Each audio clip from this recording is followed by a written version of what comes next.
What's the best way to break free of manipulative patterns that keep us small?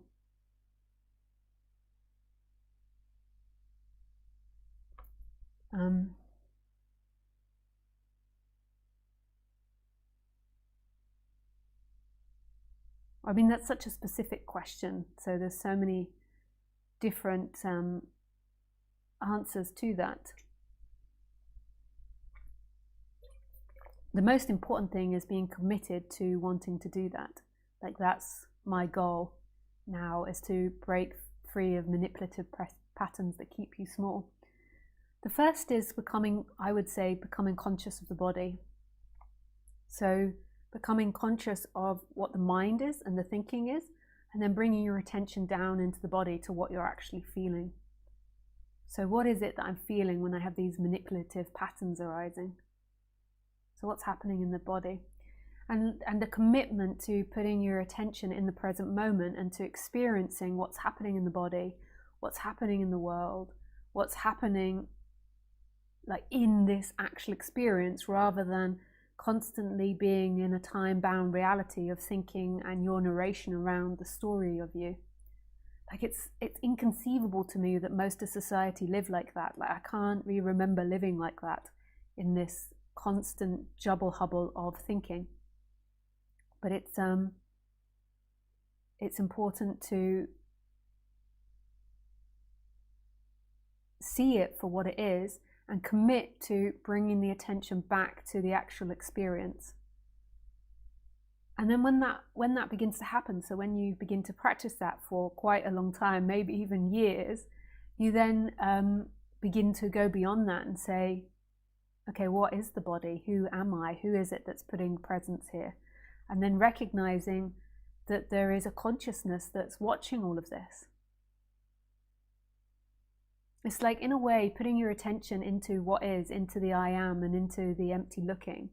It's kind of like you're tricking yourself back to yourself in a way. Like, the goal of it is that you put your attention in the present moment, and then it's meant to disappear, and all that's meant to be left is this consciousness. I don't know how that quite works, but I just know that it does work. Not for everybody, there's always exceptions. You know, if you've got immense trauma or immense PTSD or OCD thinking, then you might be better working with a therapist first to settle that down before you do these practices. Yeah. But it's this commitment to coming back to this moment and putting your attention there. And then at some point, there is a shift in perception that happens. It can be gradual, or it can be a sudden shift where suddenly you are the consciousness experiencing. You are that one energy experiencing.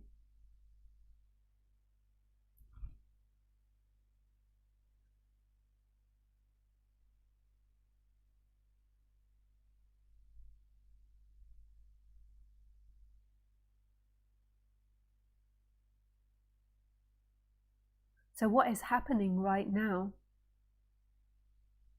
And that's not about thinking about it. You know, often when I work with people, it's like they try to think about what's happening right now. Like, it's like, really, what is happening right now? There is the bum on the seat, the legs, the tingling, the warmth, the coldness, the emotions. And there is a consciousness that's watching all of it, and this I amness that's free. And it's like this portal to this no-thingness, this emptiness of experiencing, this not happening part of experiencing. It's this freedom. But you find it in the person, you find it like in yourself, not in the mental story of yourself, but in the actual experience of yourself. It's like in you disappear.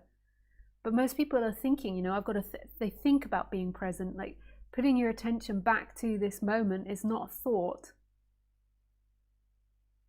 It's seemingly a thought.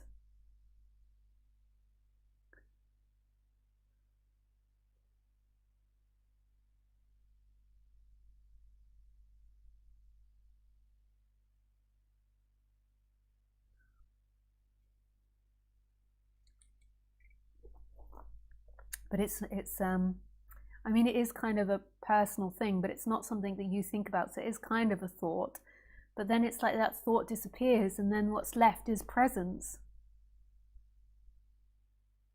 Right here, right now. And this is available and possible for everybody. Like some people get really into like low self-esteem as soon as any instruction's given because of school, education, parents putting themselves down. And it's what this is talking about is not avoiding that or not leaving because of those thoughts. It's like really embracing it if that's what's appearing in the body right now. Like, I can't do this, what she's saying is too hard. Or maybe it's like a real arguing, like there is nobody, there is nobody. Yeah, there is nobody. But there is seemingly someone, and it's an exercise to do when there's seemingly someone there. And in a way, it's like you put the attention in this moment, and then there is a disappearance of everything. There is only this moment. It's like a little trick that happens.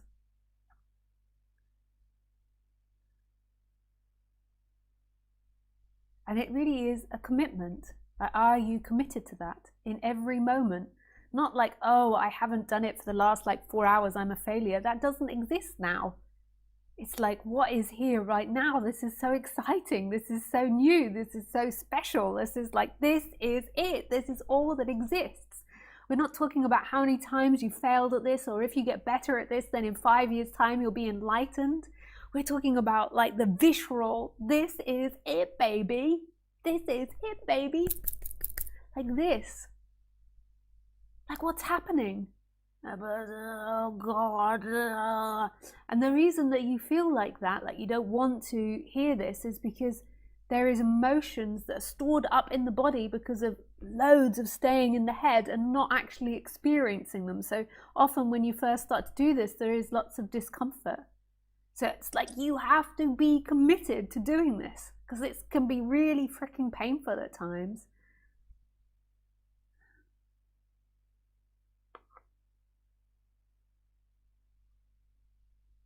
Much easier to go into a narration about like what an asshole somebody is, and in some way that brings some pain relief, like how it's all their fault.